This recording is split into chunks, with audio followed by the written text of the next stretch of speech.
वधी वई महांगाई क़ौम जो अलाए छा थींदो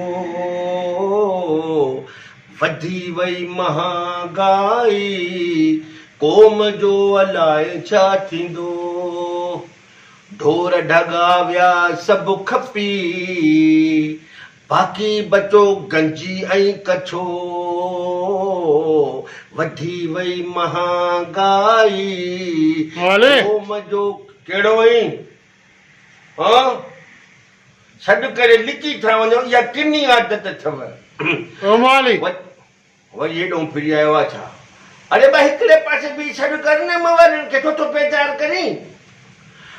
वधी वई महांगाई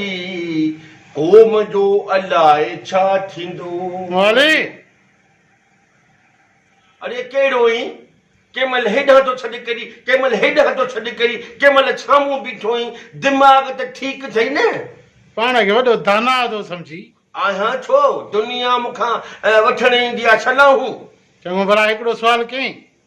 हा सुवाल ते गुज़र अथव सॼी ज़िंदगी कॾहिं पंहिंजो कमाए खाईंदा कयो सुवाल कयईं पुछां दाना आहीं त ॿुधाए न अच्छा उहो सुवालु हा पुछ साईं पुछ इहो लॉकडाउन छा आहे लॉकडाउन लॉकडाउन माना कोड हा हा छा ॾिस न मथां सॼी लॉक हेठां डाउन माना सभु कुझु खुलियल मञई न इहो लॉकडाउन गोॾ खे चइबो आहे हा जॻह ॾिस लॉकडाउन आहे न लॉक माना मथां ईअं छिके ॿधी मन करे हा न हेठां सॼो पाकिस्तान आज़ादु लॻो पियो आहे इन खे चइबो थी लॉकडाउन ॾिस न शहर में लॉकडाउन थींदो आहे हा त नालो लॉकडाउन सभु दुकान खुलिया पिया शहर खुलियो पिया माण्हू घुमंदा था वञनि साॻियो लॉकडाउन अथई सम्झई ऐं छंछरु आतरु वरी छा आहे छंछरु आतरु ते मां पाण कांच खमीस पाईंदो आहियां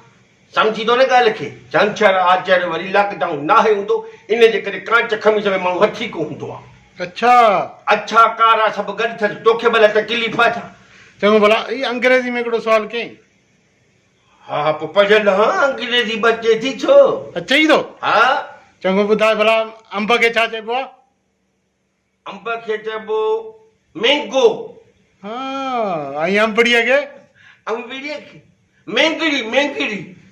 मेंगड़ी तो छा सम्झो चरियो आहे छा मवाली जॾहिं अंब वॾो आहे त मैंगो अंबड़ी नंढड़ी आहे त मेंगड़ी थी न हा यार सियाणो ई वॾो वियो हथ मता न मञी मवालिन खे